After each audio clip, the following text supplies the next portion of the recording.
Que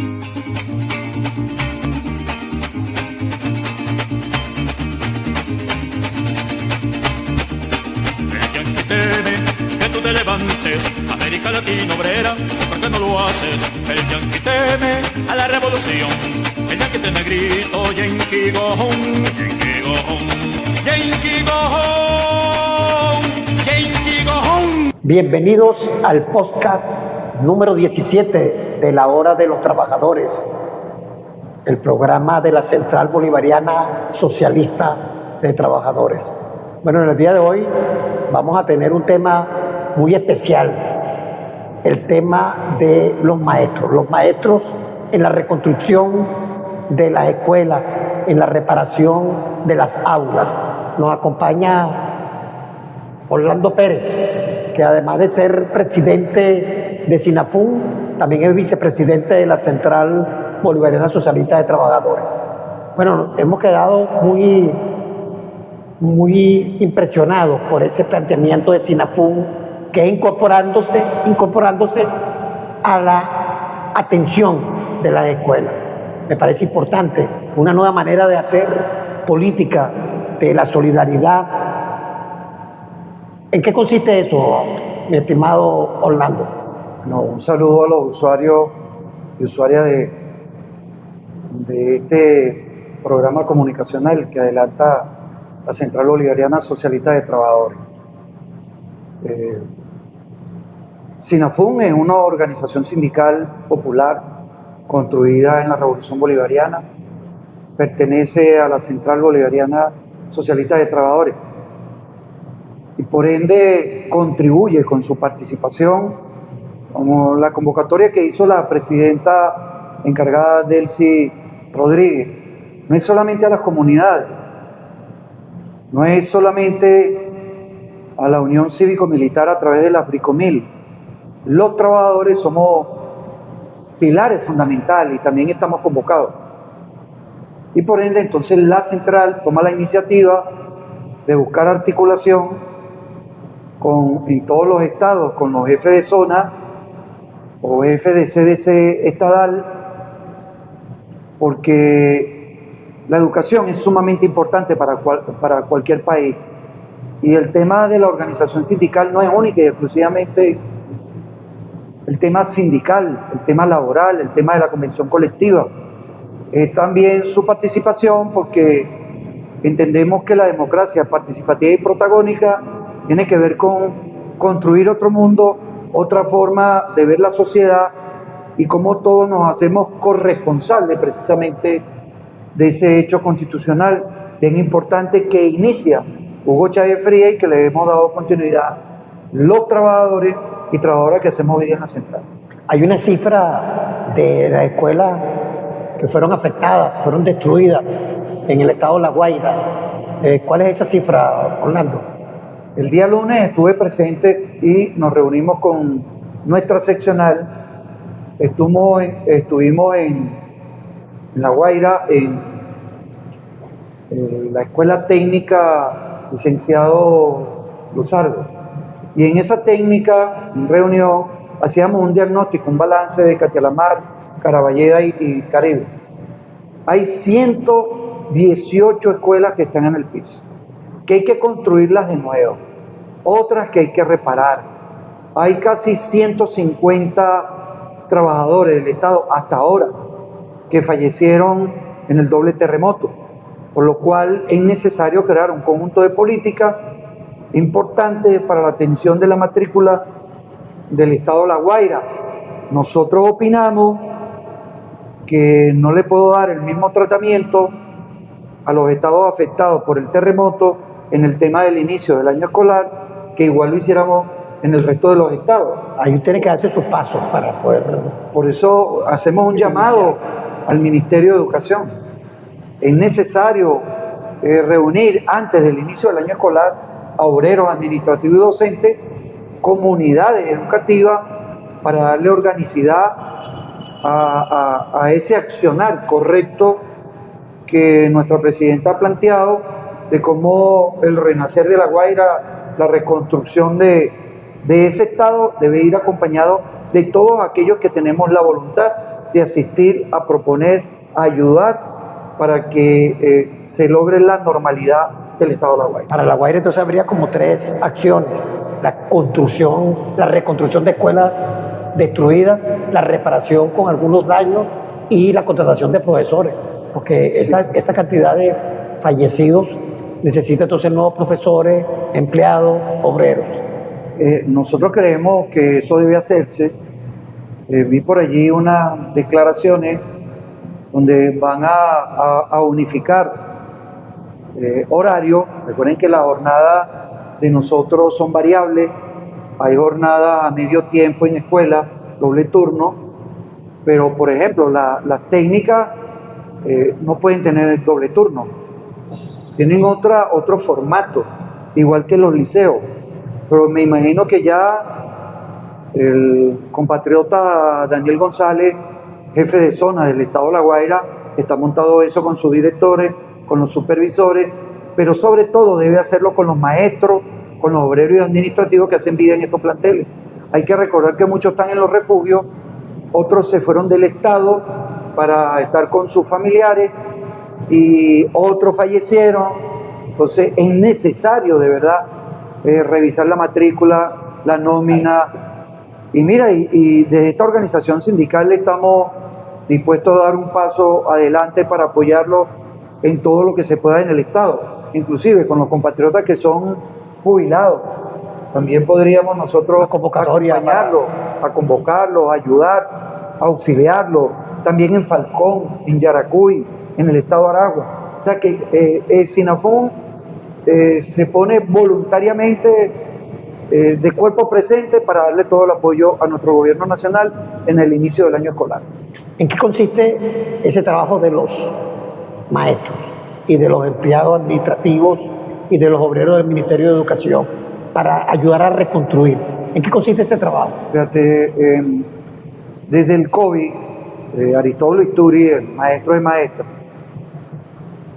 fue construyendo en la rehabilitación de los planteles un formato donde trabajadores, comunidades, estudiantes, porque aquí hay que decir que la familia y la escuela no pueden estar divorciados. La familia y la escuela deben estar totalmente unidos. Y los que hacemos vida en los planteles no solamente somos los educadores y educadoras, está el personal administrativo que coayuda en toda la acción administrativa que tiene que ver con el accionar desde el punto de vista docente. Está el obrero que cumple también su rol, su papel allí. Están los consejos comunales, está el movimiento estudiantil de cada plantel, padres y representantes que hacen vida en la comunidad educativa. Entonces, todo ese cuerpo colegiado que está allí debe cooperar en que se restituya la normalidad escolar en el próximo mes de septiembre. Todos debemos ayudar. SINAFUN tiene comisiones en todos los estados y va a articular con los jefes de zona, supervisores y directores para darle el apoyo que sea necesario. Yo me imagino algo así como se reúne los maestros, los empleados, los obreros, la comunidad, los representantes y bueno, a pintar la escuela, a repararle fallas, algo así. Hacer trabajo voluntario es trabajo voluntario, no es trabajo obligatorio. Hay directores y supervisores que asumen la tarea. Estamos en plenas vacaciones. Claro, hay una situación excepcional, por eso hay que convocar al venezolano, a la venezolana, que apoye, que ayude. Es más sencillo ganarse a la gente y hay que abrir espacios de diálogo. El Ministerio del Poder Popular para la Educación tiene la nómina mayor de este país. Éramos 1.300.000 antes de que llegara el ministro actual, hoy son 900.000. Allí hay un problema que es necesario atender a los trabajadores y trabajadoras de la educación, epicentro y que transversaliza cualquier accionar económico, cultural, de información, de formación, de salud al ciudadano y a la ciudadana que estamos formando. Así por eso es necesario la inversión en educación, es necesario abrir el debate, hay que transformar el currículo y los planes de estudio de la educación de este país. Bien, entonces me parece extraordinario que un sindicato se plantee con sus afiliados ayudar a la recuperación de la estructura de la escuela, a estar pendiente de la situación de los maestros y los empleados. Me parece una manera nueva de hacer política. Eso se extiende a otros sindicatos, porque no solamente serían los maestros, otros trabajadores también podrían trabajar. Vamos a conversar de eso luego de la pausa.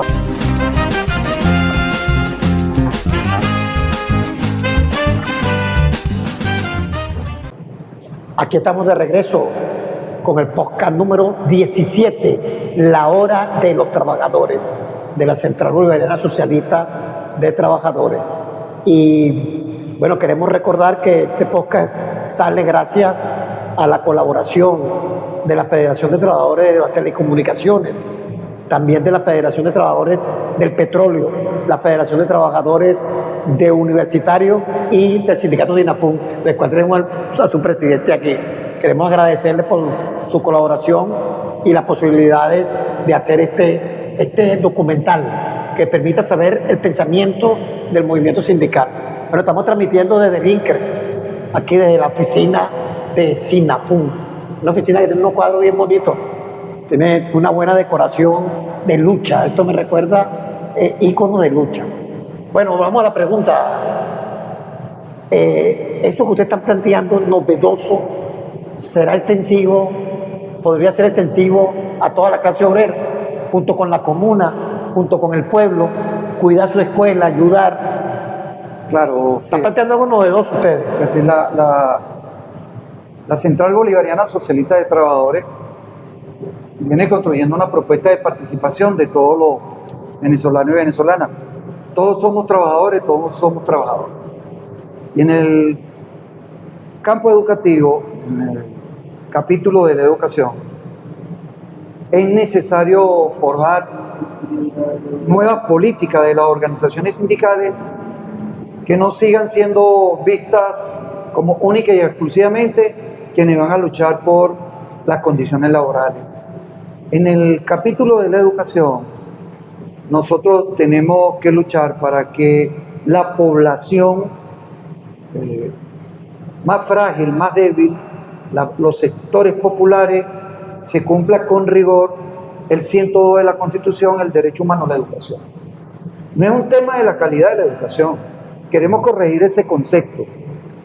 El derecho humano a la educación es amplio, va más allá del tema de la calidad, porque ese derecho debe cumplirse desde educación inicial, desde maternal hasta universitario, y debe ser obligatorio. El Estado debe tener responsabilidad total sobre la formación de su ciudadano y ciudadana. Hemos dicho, por ejemplo, que para ser independiente, autónomo y soberano es necesario tener las herramientas científicas y tecnológicas. Entonces, la educación tiene que dar un vuelco. Y SINAFUN está proponiendo, desde el punto de vista parroquial, municipal, estatal y luego nacional, la apertura de mesas de trabajo, de diálogo, que traigan como consecuencia potenciar otra visión en materia educativa. ¿Cuáles son los principales temas de esa mesa, de esa discusión? Nosotros creemos que debe existir, debe aperturarse después del 3 de enero y antes del 3 de enero. Con la política de bloqueo tiene que haber una cátedra necesaria de lo que tiene que ver con la defensa de la soberanía y la independencia. Una cátedra muy específica sobre eso, el amor a la patria, nación. Es de suma importancia que el venezolano y la venezolana, más allá de lo que tiene que ver con la fecha, con la lucha de nuestros próceres en la independencia, tiene que ver con el concepto que tiene la Constitución, que nos declaramos en un país independiente, autónomo y antiimperialista. Eso es bien importante, eso está en la Constitución. Entonces, esa cátedra tiene que desarrollar todo un conjunto de objetivos sobre el tema de la importancia de que todos los ciudadanos y ciudadanas deben proteger la soberanía. Nosotros decimos que la educación es materia de soberanía y defensa. Todos los venezolanos tenemos que hacer eso en todos los espacios donde estemos, cual sea la profesión y la labor que desarrollemos. Es de suma importancia para nosotros. Lo segundo tiene que ver con la ciencia y la tecnología. Es necesario desarrollar una política de contratación, de formación en las ciencias, que llamamos ciencias críticas, matemática, física, química, biología, inglés, castellano. Tenemos que hacerlo. Y en el caso de desarrollar, no técnica, sino que toda la educación media debe ser dirigida por nuestro gobierno en una transformación de los planes de estudio hacia áreas estratégicas como es petróleo, petroquímica, electricidad, telecomunicaciones, empresas básicas, la industria de los alimentos. O sea, hay un conjunto de áreas que ya nosotros debemos desprendernos de cómo el país única y exclusivamente tiene la visión de que las divisas deben entrar por el petróleo. Lo decía nuestro presidente Nicolás Maduro, presidente legítimo. La diversificación de la economía tiene que ir de la mano con la construcción de una propuesta educativa que traiga como objetivo central la construcción de la diversificación del sujeto que va a trabajar en áreas que necesitamos y que son prioritarias. Tú planteas como dos cuestiones. La cátedra me la imagino toda la comunidad haciendo debate, conociendo. Y lo otro es para el desarrollo tecnológico, para poder impulsar la economía, para poder impulsar técnicas que permitan atender las necesidades del pueblo. Son dos vertientes de esa educación que tú planteas. Claro, pero hay una que hay que plantear que tiene que ver con la inversión en educación. ¿Qué es inversión? ¿Cómo será inversión? Infraestructura, los maestros. En primer término, debes tener y resguardar al sujeto de transformación de la educación, que es el maestro y la maestra. Y tiene que comenzar... Protegerlo, por ejemplo. Tiene que comenzar por la parte laboral. Debes darle estabilidad laboral, ahorita no la tenemos. No tenemos la estabilidad laboral. Entonces, migran. Si aquí la oposición y el chantaje del país injerencista norteamericano desde el 2015 logró que un conjunto de venezolanos migraran a otros países ofreciéndole lo que esos países primero no tienen y segundo ya vemos lo que Trump está haciendo con todos los migrantes. También hubo una crisis de opinión para fomentar la migración. Claro. Basada en mentiras también. Claro. Y como parte de la estrategia de quebrar la revolución bolivariana. Y los maestros y docentes universitarios no escapamos a ello. Entonces, hay un conjunto de talentos que se perdieron, que se fueron, que migraron a otras áreas económicas. Y por eso nosotros decimos que tiene que haber áreas de formación. Por ejemplo, no hay quien incentive en bachillerato. Yo el año pasado, de manera voluntaria, di clase en el Guzmán Blanco. No hay quien incentive en bachillerato la formación de docentes, de pedagogos. Entonces, en las escuelas de educación de las universidades y en el pedagógico de Caracas, que tenemos aquí enfrente, las aulas en el área de matemática, de física, de química, están prácticamente vacías. Hay 5, 3, 4 estudiantes para áreas críticas, para estudiar docencia. Entonces, no es una carrera o no es una profesión que está vista como una profesión importante y de estabilidad que puede darle seguridad a un trabajador y a su familia. Por ende es que yo digo que hay que invertir en la nómina, en lo laboral, en la seguridad social, pero sobre todo en ciencia y tecnología y en unas áreas como, por ejemplo, inteligencia artificial o crear una cátedra que tenga que ver a hacerle frente a la contrainformación, esa información que le hace mucho daño a la juventud, que le hace mucho daño a la sociedad y que es necesario que la educación asuma el reto de enfrentar ese tipo de políticas que vienen del exterior. Bien, son muchos los temas que tenemos que conversar sobre la educación. Hay un tema que lo vamos a dejar para otra próxima oportunidad, que es la educación liberadora, descolonizadora, que ustedes a nivel de la educación, que a nivel continental tienen todo un programa. Bueno, y por el momento nos quedamos con que ustedes como trabajadores se van a la escuela a contribuir a su recuperación, a su atención. Los felicito por eso. creo que están señalando un camino de cooperación y de solidaridad y de corresponsabilidad como ciudadanos. Bueno, muchas gracias. Bueno, saludo. Y pendiente para otra próxima oportunidad. Saludo a todos los maestros y maestras de nuestro país. No nos dio tiempo para hablar de lo laboral, porque tenemos que ir discutiendo qué es la soberanía laboral de los trabajadores y trabajadoras en Venezuela. Haremos un programa para eso. Bueno, chao, chao.